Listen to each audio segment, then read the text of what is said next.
del tórax y la expansión torácica, y vamos a concluir en la palpación con las vibraciones vocales. Celeste está hablando, ¿no?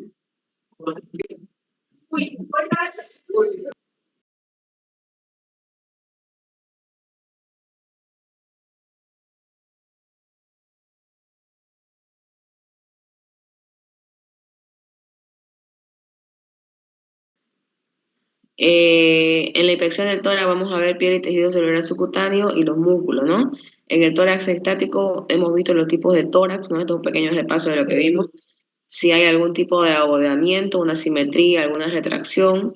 El tórax dinámico, vamos a ver el patrón respiratorio que estábamos viendo en la anterior clase, la frecuencia respiratoria, la amplitud respiratoria, el ritmo y los signos de dificultad respiratoria. La palpación de las partes blandas y de la caja torácica. La mano plana se pasa por todas las regiones del tórax y luego con una palpación más profunda y metódica. Celeste, por favor, su micrófono.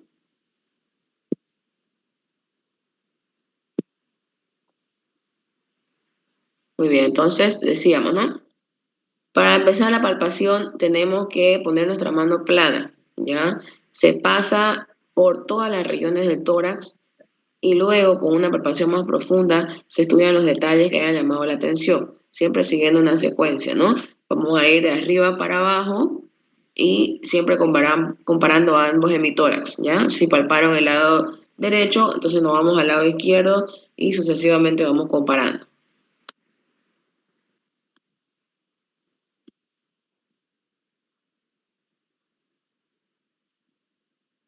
Vamos a ver alteraciones de la sensibilidad. Frente a un paciente que consulta por dolor torácico, la palpación nos va a permitir definir, mediante el examen de la piel, el tejido celular subcutáneo, los músculos, los cartílagos y los huesos, si este se origina en la caja torácica. Ya los que han ido en prácticas la anterior semana hemos tenido una paciente con secuelas de herpes genital, ¿no? Perdón, de herpes torácico. Entonces esta paciente venía con neuralgia posherpética, ¿ya? A la inspección no tenía ninguna lesión, no tenía ninguna solución de continuidad, pero cuando palpábamos ella estaba totalmente con hiperestesia, que se llama, ¿ya? Hiperestesia que al solo hecho de rozar la mano en la piel sentía bastante dolor, ¿ya? Entonces típico de neuralgia posherpética. Y la palpación de estas partes blandas es importante cuando sospechamos de algún paciente con infarto agudo de miocardio, por ejemplo. Vamos a hacer la del diagnóstico diferencial palpando las partes blandas, los músculos, los huesos de la caja torácica, y si hay dolor a la compresión directa o a la palpación directa, obviamente el dolor va a provenir de las partes blandas y vamos a estar más tranquilos, vamos a descartar cualquier dolor profundo, ¿ya? Entonces eso también es una técnica que nos ayuda a diferenciar los tipos de dolor.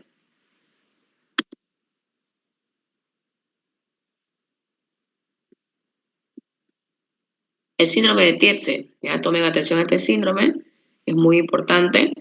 Está provocado, dice, por una osteocondritis condrocostal o condroesternal, ¿ya? Entonces, como su nombre lo dice, es una inflamación tanto del hueso como del cartílago en la unión de la costilla, ¿ya? Con el esternón, ¿ya? En esa parte ¿se acuerdan que entre el esternón y las costillas habían cartílagos? Entonces, justamente la inflamación de esos cartílagos y requiere el diagnóstico diferencial con las afecciones cardiovasculares. Y justamente lo que mencionaba yo, ¿no? La isquemia miocárdica aguda, ¿ya? Siempre ante un paciente con dolor torácico, vayan y palpen toda la caja torácica, especialmente ahí en los cartílagos condrocostales. Si hay dolor a la palpación directa, entonces el diagnóstico les va a apoyar a que están cursando con un síndrome de Tietze, ¿no? El dolor, miren, se reproduce o se exacerba con la palpación de las articulaciones afectadas y en ocasiones puede palparse además una tumefacción sobre ella, ¿ya?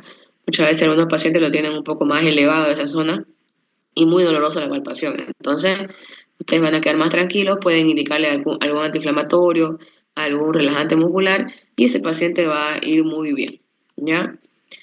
También, mediante la palpación de las partes blandas, vamos a ver lo que son las fracturas y las fisuras costales. Dice, evocan el dolor pleural que se investigan intentando reproducir el dolor mediante la compresión del tórax con la misma maniobra que se utiliza para evaluar elasticidad torácica o haciendo presión directa con los pulpejos de los dedos sobre las costillas. Entonces vamos a ir de forma secuencial palpando todo lo que son las costillas, ya de arriba para abajo, y no se olviden comparar siempre a ambos lados, ya, y vamos a detectar algún tipo de asimetría, algún tipo de movimientos anormales en el nivel de las costillas que podrían indicarnos fracturas.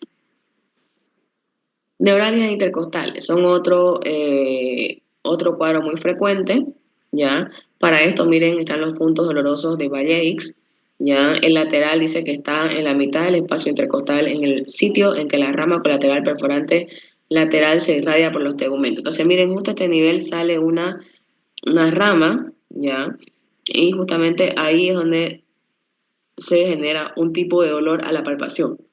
Luego tenemos el punto vertebral o apoficiario, está junto a la columna vertebral donde emerge el nervio del canal. ¿Se acuerdan las raíces posteriores de la médula espinal? Emergían a través de la parte posterior de la médula, ¿no? Entonces justamente en ese lugar también genera otro punto doloroso. Tenemos el punto esternal donde el filamento terminal del nervio emerge junto al margen lateral del esternón, esto ya por delante, ¿no? Entonces, en la neuralgia intercostal existe una hiperestesia. ¿Qué significa hiperestesia? Significa una sensación exagerada del dolor, ¿ya? Puede ser que yo me haga así y no siento ningún tipo de dolor, pero si le hacemos a este tipo de paciente, él va a gritar de dolor o va a generarle una sensación dolorosa, ¿no? Entonces, eso se llama hiperestesia. Eh, Es un dolor, dice, exquisito a la presión de lugares determinados donde el nervio intercostal se hace superficial y se lo puede presionar contra los planos óseos. Estos son los denominados puntos dolorosos de Balleix. Entonces no se olviden los puntos dolorosos de Balleix. Tenemos el lateral, el vertebral y el esternal.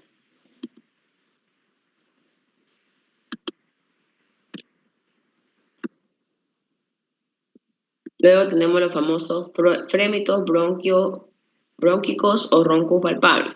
Dice que se producen cuando existen secreciones espesas que obstruyen el árbol traqueobronquial y se modifican con la tos. ¿Ya? Entonces, eh, esto todo va a ser por palpación ahorita, ¿no? Estamos en palpación torácica. Entonces, al colocar la mano plana a nivel de las estructuras bronco o traqueobronquiales, vamos a ver este tipo de frémitos que vienen a ser como vibraciones, ¿ya? Frémitos, ¿se acuerdan que era la palpación táctil de un soplo, ¿no? Entonces, viene a ser el soplo, pero percibido por la palpación.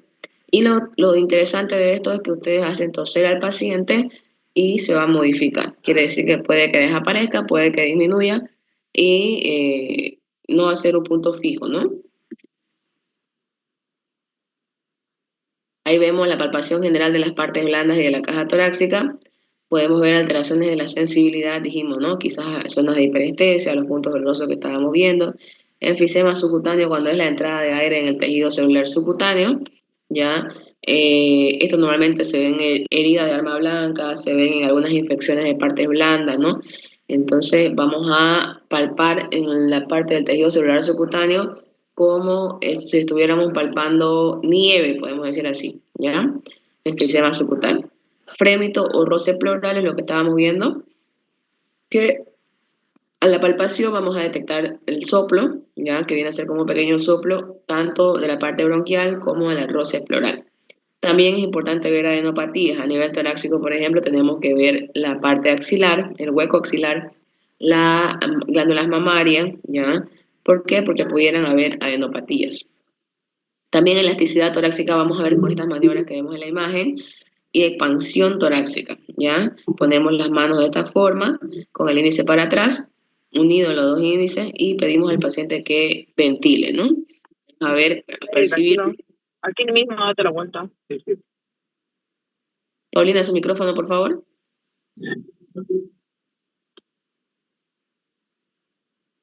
Paulina, ¿nos escucha su micrófono, por favor?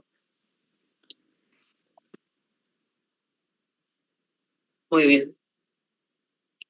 Adenopatías, entonces, en especial, miren, las regiones del tórax serían las regiones supraclaviculares, el cuello, la axila y las partes blandas laterales del tórax. Se investigan mediante palpación cuidadosa y pueden tener una estrecha vinculación con patologías del aparato respiratorio.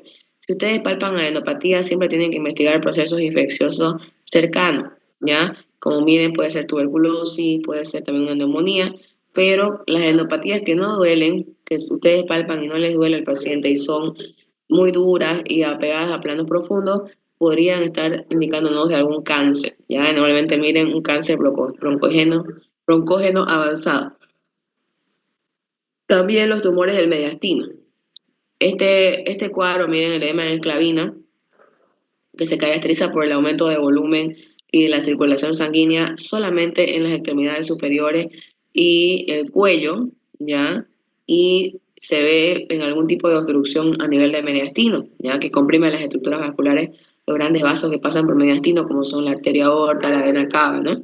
Entonces genera una congestión hacia arriba, el famoso edema en el clavito.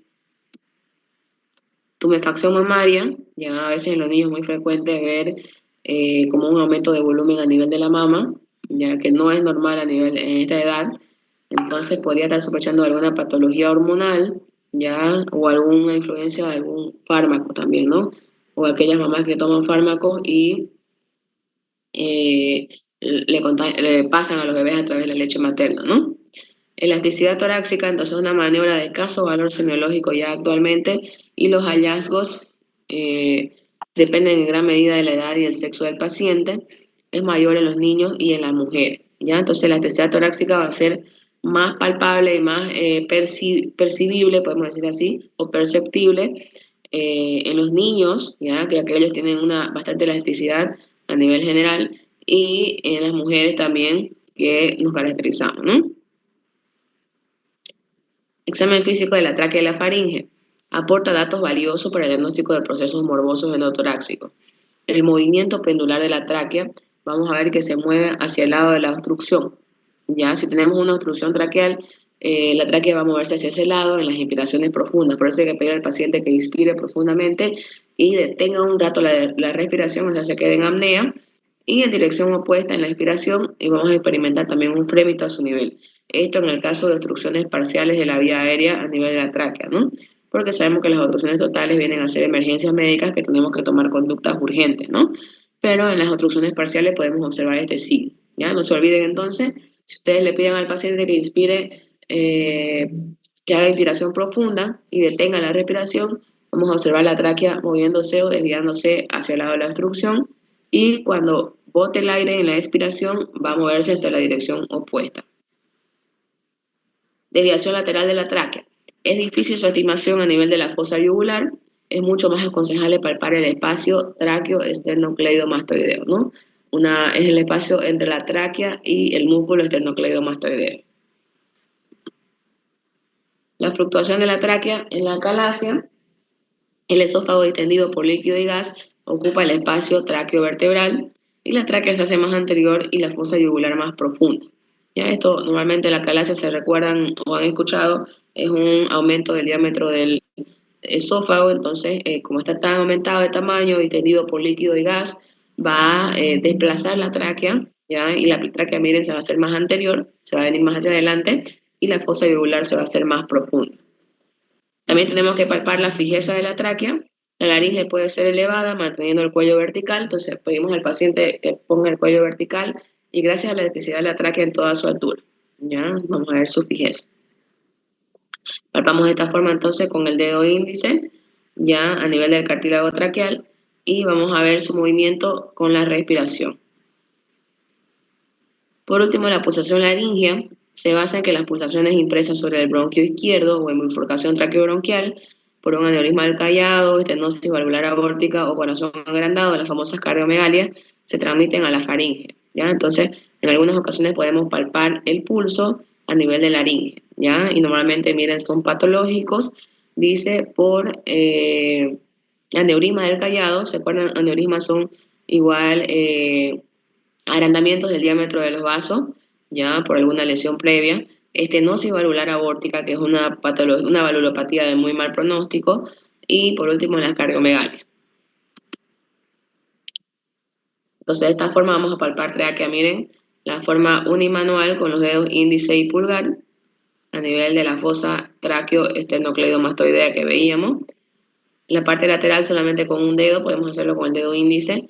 Y la fijeza de la tráquea lo vamos a hacer de una manera bimanual con ambos pulgares, ¿no? El segundo paso, o el tercer paso, perdón, en el examen físico torácico es la percusión. Tiene una importancia semiológica considerable, nos orienta sobre el estado físico y los límites del pulmón subyacente, ¿ya? Entonces, a través de la percusión podemos definir el límite de los órganos, ¿no?, que lo componen. Vamos a ver la técnica percutoria. La más útil es la dígito digital de Gerard. ¿Cómo se hace? Se aplica solamente sobre la piel el extremo de la falange terminal del dedo plexímetro, ya que viene a ser la percusión puntiforme, el cual es retirado con presteza una vez obtenido el sonido, con el fin de no amortiguar las vibraciones profundas. Quiere decir que hacemos la percusión y retiramos el dedo, ¿ya? Para no, dice, ensordecer o disminuir el sonido. Entonces ahí vemos el dedo. Vamos a poner el dedo plexímetro, que se llama, ya de esta forma. Normalmente es el dedo del medio que tiene mayor practicidad.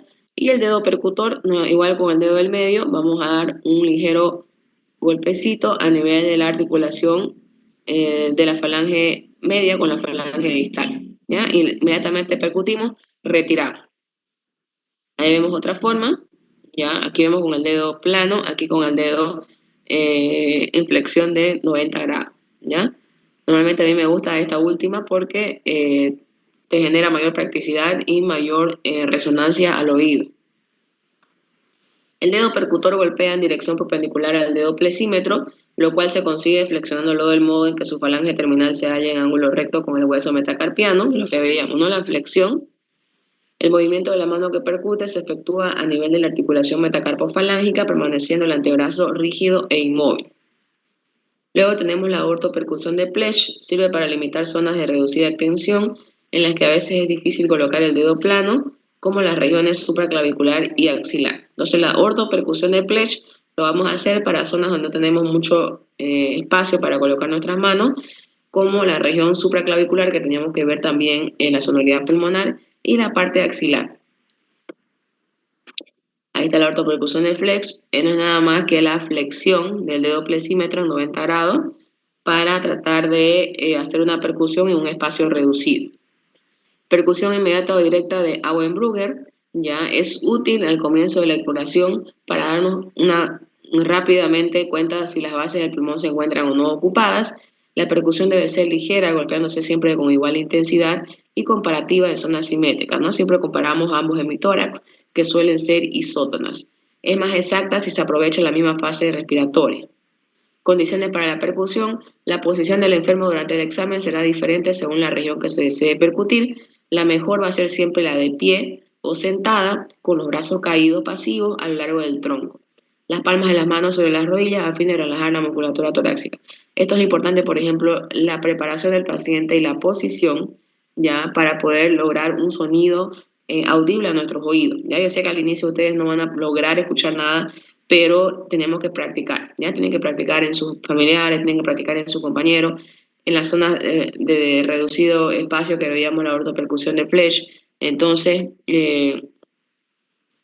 la posición, miren, tenemos que tenerlo relajado al paciente, por eso hay que crear un clima de confianza que les decía, ¿no? Cuando hacemos la historia clínica, llamarle por su nombre al paciente, hablarle de otras cosas, distraerlo, para que el paciente se relaje, relaje la musculatura, deje caer los brazos, las palmas de las manos las ponga sobre las rodillas para que los brazos no ejerzan una presión a nivel del tórax y podamos percutir de una forma más eficaz.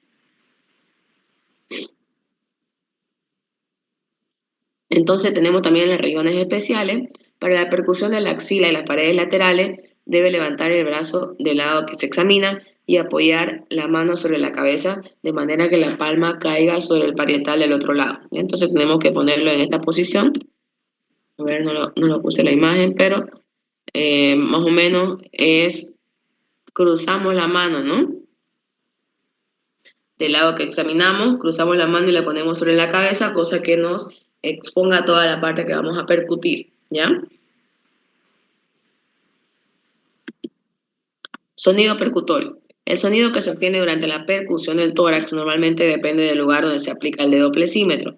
La topografía de la percusión debe ser conocida por el práctico a fin de tener un patrón seguro para reconocer lo anormal. Así vemos que percutiendo sobre la zona de proyección topográfica de los pulmones se obtiene el ruido o sonido claro pulmonar. Ya no se olviden, a nivel de percusión, el pulmón nos va a dar el ruido o sonido claro pulmonar. También sobre el corazón y el hígado, que son órganos macizos, tenemos la matidez, y a nivel del espacio de Traube vamos a tener el timpanismo. Entonces tenemos tres tipos de sonidos percutorios a nivel del tórax. El sonido claro pulmonar resulta de la vibración simultánea del pulmón, integrado por una serie de lengüetas tensas y elásticas con aire entre ellas, ¿no? Entonces lo que es en realidad el pulmón es una esponja, ¿no? Y también las paredes torácicas contribuyen a este sonido claro pulmonar.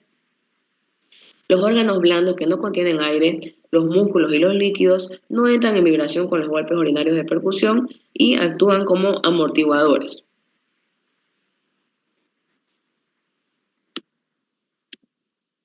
Ahí vemos entonces, esta va a ser la forma que vamos a percutir, por favor, no se olviden. Siempre tenemos que seguir una secuencia. Ya tenemos que empezar por arriba, ¿no? Siempre las partes superiores de los vértices, comparando a ambos lados. ¿Ya? En el C1 va a ser un sonido claro, dice menos evidente por la menor masa vibrante del pulmón. Sabemos que en los vértices solamente tenemos puntitas del pulmón, ¿no?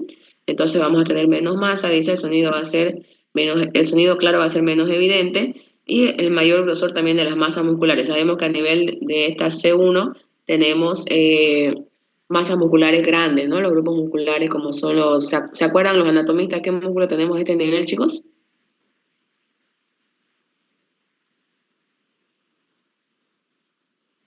A ver, ¿están atentos por ahí? Nadie.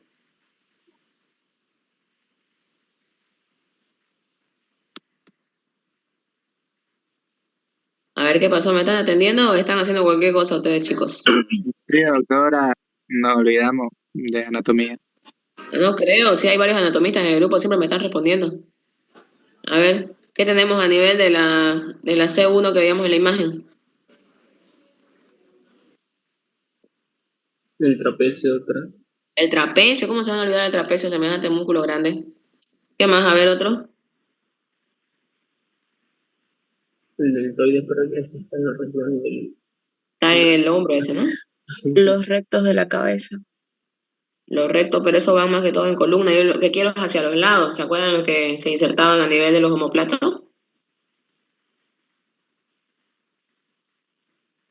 Los Pucha, redondos y... Los escapulares. los escapulares también, ¿no? Bien, no tienen que olvidarse de anatomía, chicos, porque al momento de hacer una especialidad quirúrgica tienen que saber si es anatomía. Igual yo sé que la mayoría quiere hacer quirúrgicas últimamente, ¿no? Entonces, les va a servir bastante. Siempre den un repaso, vean imágenes, vean los videos estos de repaso de anatomía, pero es importante, ¿ya? Muy bien, continuamos.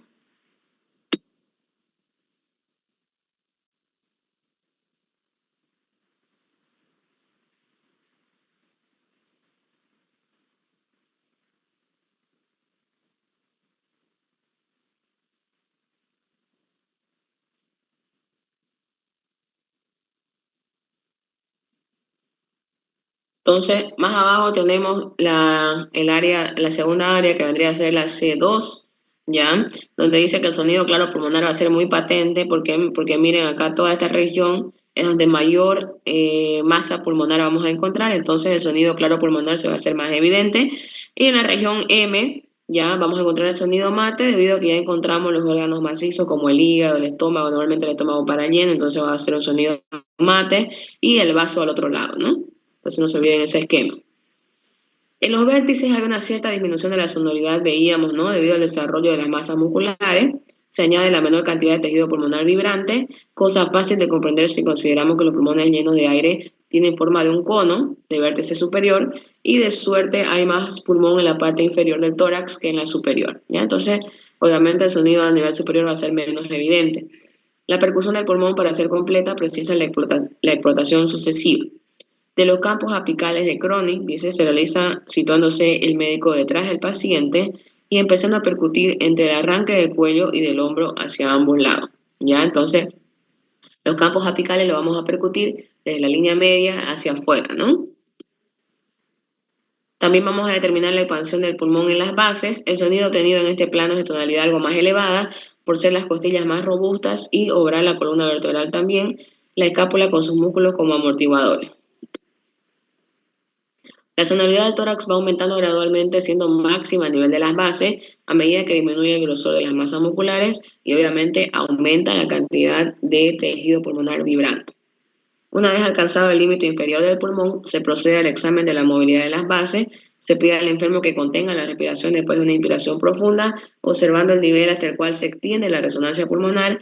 Después el paciente hace una expiración forzada y se observa el nuevo límite. Entonces, esta percusión que veíamos tenemos que hacerlo en inspiración profunda y posteriormente pedir al paciente que bote el aire y hacerlo en expiración, ¿ya? Una expiración forzada, quiere decir que el paciente va a botar todo el aire que contiene el pulmón y percutir nuevamente para ver dónde está exactamente el límite del pulmón.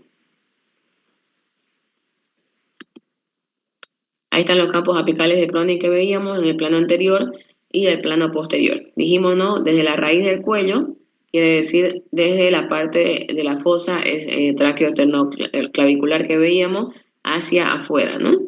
Lo mismo en la parte de atrás, en el plano vertebral hacia los omóplatos. Vamos a ver del plano anterior, se comienza a percutir debajo de la clavícula, ya colocando el dedo plexímetro paralelamente de la clavícula, ya de esta forma horizontal y sobre un espacio intercostal. Siempre no se olviden, la percusión va a ser en los espacios intercostales. No vamos a escuchar nada si percutimos las costillas, ¿no? Al ir descendiendo, la sonoridad disminuye a causa de la presencia de los músculos pectorales en el hombre, en la parte anterior, y de la mama en la mujer, obviamente, tenemos esa dificultad. A nivel del quinto espacio intercostal derecho comienza la matidez hepática. Tomen en cuenta este nivel. El quinto espacio intercostal del lado derecho, ya vamos a percutir el sonido mat, ¿ya? En el hemitórax izquierdo vamos a encontrar el corazón y por debajo un espacio sonoro conocido como el espacio semilunar de Traubé. Escuchen, este espacio tiene mucha importancia semiológica. Justamente lo vamos a describir. Su límite superior dice que se encuentra en la línea que une la región de la punta cardíaca con el borde superior de la matriz esplénica, por acá, ¿ya?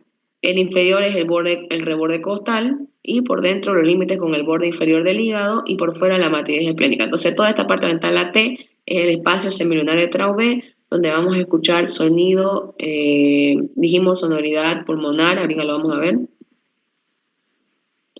Vamos a escuchar, me olvidé el nombre.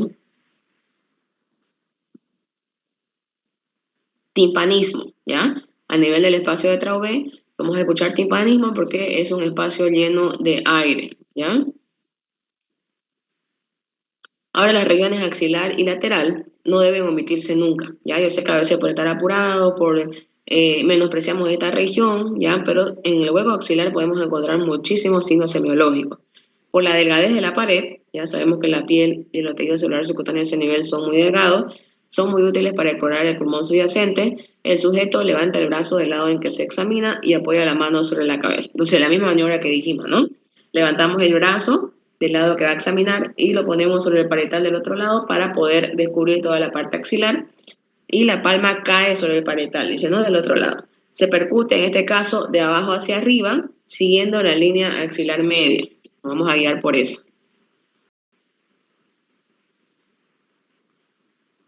Perdón, ocurrió algo.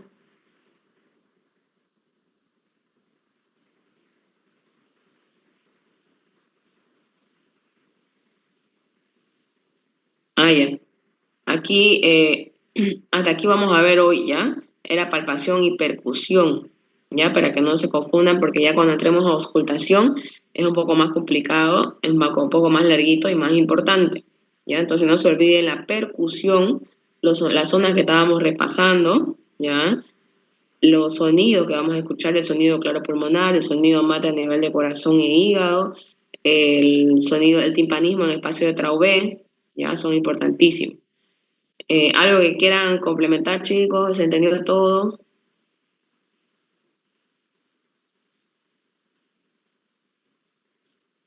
Sí, doctora, sí, doctora. Gracias. ¿Ya? ¿Quién más estaba hablando?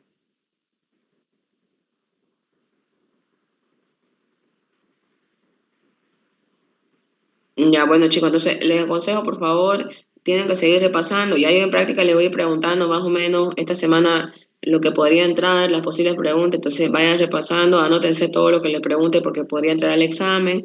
Ya envié las preguntas. Más o menos las preguntas de los docentes tienen muchísima relación con lo que envié, entonces va a ser el mismo esquema. Ya va a ser selección múltiple y va a ser falso y verdadero. Entonces va a estar relativamente fácil, ¿ya? Aprovechen que este primer examen es solo generalidades, entonces no les va a ser complicado. ¿Ya, chicos? Les deseo el mejor de los éxitos, no nos hagan quedar mal como grupo, tenemos que tener las mejores notas en este grupo. ¿Listo? Muchas gracias, Buenas doctora. noches, doctora. ¿Se le puede apoyar? Ok, doctora. Buenas Sí, noches, que doctora. tengan buen descanso, les espero mañana temprano en lo de prácticas. Hasta mañana.